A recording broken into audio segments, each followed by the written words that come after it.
বিপুলে পৃথিবীর কতটুকু জানি, দেশে দেশে কত না নগর রাজধানী, মানুষের কত কীর্তি, কত নদী গিরি সিন্ধু মরু, কত না অজানা জীব, কত না অপরিচিত তরু রয়ে গেল অগোচরে।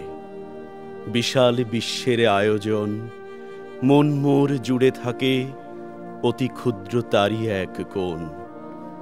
সেই ক্ষোভে পরিগ্রন্থ ভ্রমণ বৃত্তান্ত আছে যাহে অক্ষয় উৎসাহে, যেথা পাই চিত্রময়ী বর্ণনার বাণী কুড়াইয়া আনি।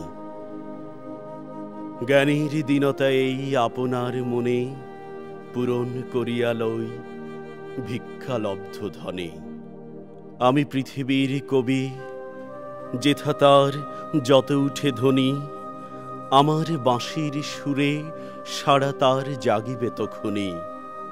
এই স্বরসাধনায় পৌঁছিল ডাক, রয়ে গেল ভাগ।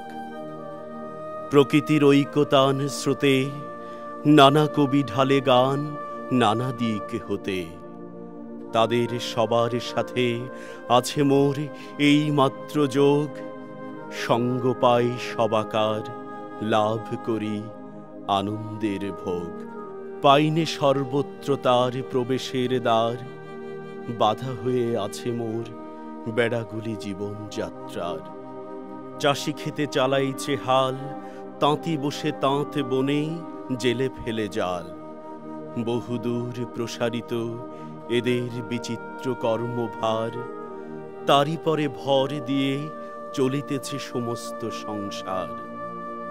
অতি ক্ষুদ্র অংশে তার সম্মানের চিরনির্বাসনে, সমাজের উচ্চ মঞ্চে বসেছে সংকীর্ণ বাতায়নে। মাঝে মাঝে গেছি আমি ওপাড়ার প্রাঙ্গণের ধারে, ভিতরে প্রবেশ করি সে শক্তি ছিল না একেবারে। জীবনে জীবন যোগ করা না হলে কৃত্রিম পণ্যে ব্যর্থ হয় গানের পসরা। তাই আমি মেনে নি সে নিন্দার কথা, আমার সুরের অপূর্ণতা, আমার কবিতা আমি জানি গেলেও বিচিত্র পথে হয় নাই সে সর্বত্র জ্ঞানী। কৃষাণের জীবনের শরিকে যে জন, কর্মে ও কথায় সত্য আত্মীয়তা করেছে অর্জন। যে আছে মাটির কাছাকাছি, সে কবির বাণী লাগি কান পেতে আছি। এসো কবি, অক্ষেত জনের নির্বাক মনের মর্মের বেদনা যত করিয়া উদ্ধার।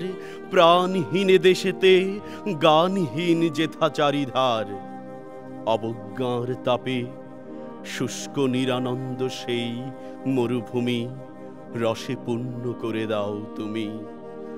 অন্তরে যে উৎসতার আছে আপনারই, সাহিত্যের ঐকতান সঙ্গীত সভায় একতারা যাহাদের, তারাও যেন সম্মান পায়। মুখ যারা সুখে দুঃখে নত শির স্তব্ধ যারা বিশ্বের সম্মুখে। ওগো গুণী, কাছে থেকে দূরে যারা, তাহাদের বাণী যেন শুনি, তাহাদের বাণী যেন শুনি।